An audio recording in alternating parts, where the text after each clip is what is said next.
us through what happened yesterday with the fan courtside, that interaction?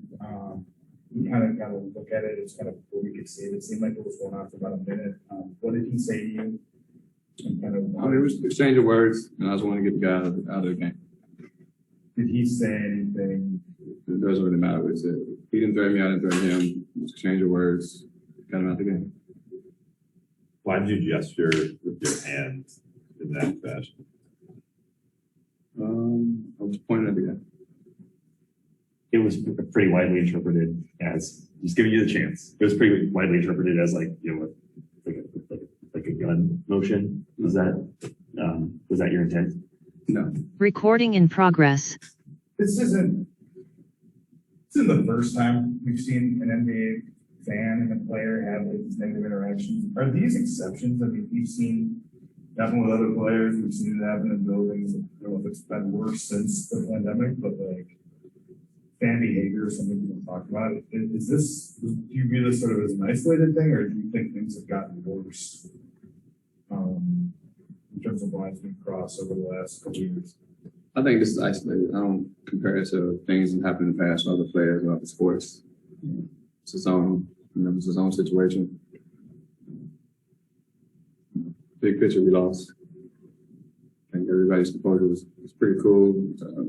Lakers did a great job of, getting people out of the building, protecting the players. But my main focus was trying to stay sharp. Frank called me in and just want to go in and play my part. On a different note, the last time you were here, you guys won the title. I mean, you guys were celebrated for your chemistry and the bond that team had, even through so much. Where is this team on that arc in terms of togetherness and chemistry and that bond? Obviously, it's very early, but do you see the seeds of the same kind of thing developing? Absolutely. Like I said, we have a lot of new parts there. Time will tell. I think we'll speed the process up, but obviously continue to talk daily. Coming in today, I think as we did, having a great film session, probably our longest one of the year, which rightfully so. I love these type of days where we can come and get better, watching the film and learning each other, learning one another, to speed the process up. With the kind of group of veterans that you guys have and some of the minds you have in that room, how loud are these so much? Like, you know what I mean? In terms of it's very vocal. I mean, we all speak. And Frank, not even just his team in particular, but last time I was here with the Lakers, if Frank's the only one in the room talking, he says we're doing something wrong. So a lot of people are talking, from coaches to the players. We go back and forth. Not necessarily arguing or chattering, but to understand one another, because open dialogue is best for us to develop, quicker chemistry on the court. You were one of the guys who intervened in that second quarter, second quarter exchange between AD and Dwight. Been a long time better in this league and all sorts of different teams.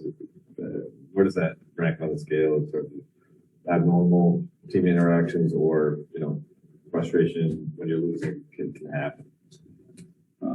It can happen. It should happen all the time.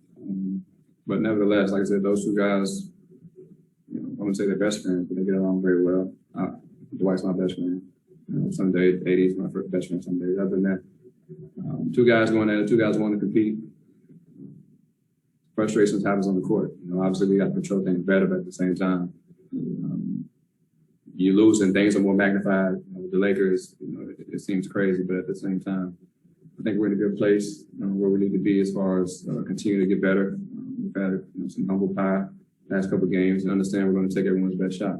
We played against two really good teams, two really well-coached teams that were prepared to play for us, and they did their game plan better than us. You guys.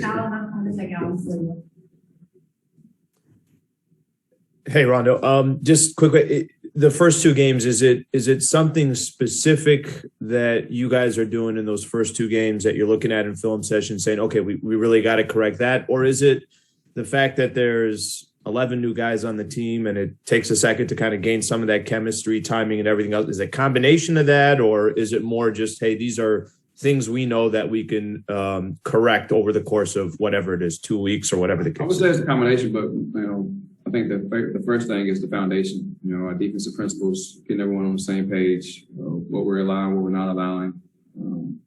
Every game plan is different. We only had 2 games, but just becoming better as a team, as a unit to follow the game plan, so we can see if it actually works or not, if we need to make adjustments later on in the game. So the basic primary is, like I said, doing the fundamentals. Our chemistry and our communication has to get a lot better on the court. We do have a lot of great minds, but if no one's talking, then it's null and void. What clicked for you guys in that fourth quarter when you cut the lead down from 27 to 10? I think it's the NBA game. It's the game of runs. They made that run early. They kept a wide lead, but at the same time, you guys keep, if you keep fighting, keep playing hard, things will go your way. They missed some shots, we made some, and we were able to cut the lead. Guys played with, I think, a lot more sense of urgency, which shouldn't be the case, but last night it was.